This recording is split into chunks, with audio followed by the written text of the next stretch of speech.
Hi అండి, అందరికీ నమస్కారం. ఎవ్రీడే 5 బిట్ ఛాలెంజ్లో ఈరోజు ఆంధ్రప్రదేశ్ హిస్టరీ నుండి శాతవాహనులకు సంబంధించిన టాపిక్ నుండి టాప్ 5 బిట్స్ మీకు ఇవ్వడం జరిగింది. చాలా ఇంపార్టెంట్ బిట్స్ అండి ఇవి. వీలైతే నోట్ చేసి పెట్టుకోండి. ఆన్సర్ తెలిస్తే కామెంట్ చేయండి, లేదంటే ఆన్సర్ కోసం మీకు వీడియోలో చివరిలో నేను ఆన్సర్లు పెట్టడం జరిగింది. మొదటి ప్రశ్న, ఆంధ్రుల ప్రస్తావన మొట్టమొదటిసారిగా గల ఐతరేయ బ్రాహ్మణం ఈ వేదానికి సంబంధించినది. వెరీ ఇంపార్టెంట్ క్వశ్చన్ అండి. ఆన్సర్ తెలిస్తే కామెంట్ చేయండి. ఏ ఋగ్వేదము, బి యజుర్వేదము, సి అథర్వణ వేదము, డి సామవేదం. చాలా ఇంపార్టెంట్ బిట్ అండి ఇది. ఆన్సర్ తెలిస్తే కామెంట్ చేయండి. నెక్స్ట్ బిట్, శాతవాహనుల సామ్రాజ్యంలోని రాష్ట్రాలు. ఇది చాలా ఇంపార్టెంట్ బిట్ అండి. ప్రీవియస్ ఎగ్జామ్స్లో కూడా గ్రూప్ 4, గ్రూప్ 3, గ్రూప్ 2, గ్రూప్ 1లో కూడా అడగడం జరిగింది. ఇది చాలా ఇంపార్టెంట్. శాతవాహన కాలంలో సామ్రాజ్యంలో రాష్ట్రాలను ఏమంటారు అనేది చాలా ఇంపార్టెంట్ బిట్. ఏ ఆహారాలు, బి భుక్తులు, సి తాలూకాలు, డి మండలాలు. చాలా ఇంపార్టెంట్ బిట్ అండి. ఆన్సర్ తెలిస్తే కామెంట్ చేయండి. కామెంట్ చేయడం వల్ల ఏంటంటే మీకు ఎంతవరకు అవగాహన ఉన్నదనేది మీకు ఒక ఐడియా వస్తుంది.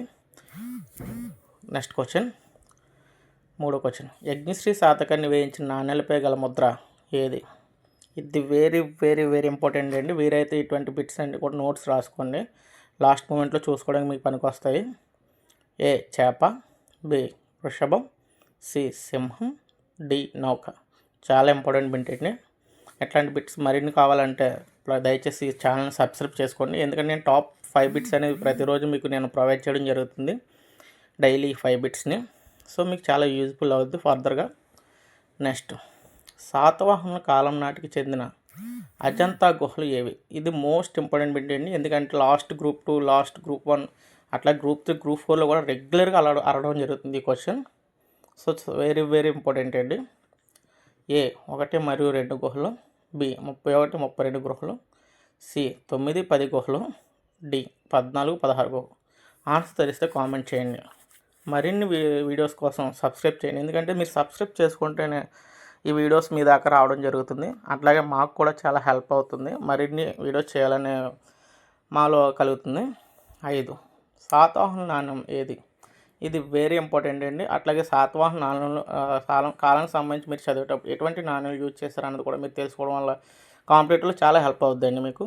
ఏ నిష్క టంక, బి కుసనము పదక పతక, డి సి మాడ పద్మటంక, డి మాషకాలు దినారులు. మీకు ఆన్సర్ తెలిస్తే కామెంట్ చేయండి, లేదంటే ఆన్సర్ నేను చివరిలో పెడతాను. ఆన్సర్ చూడండి. ప్రతిదీ కూడా నోట్ చేసుకోండి. నోట్ చేసుకోవడం వల్ల ఏంటంటే మీకు చాలా హెల్ప్ అవుతుంది. సరే అండి, ఆన్సర్లు వచ్చేసి మీకు చివరిలో నేను ఇచ్చాను, చూడండి. ఇంకా మరిన్ని వీడియోల కోసం సబ్స్క్రైబ్ చేసుకోండి. మీరు సబ్స్క్రైబ్ చేస్తే మీకు మరిన్ని వీడియోలు వస్తాయి.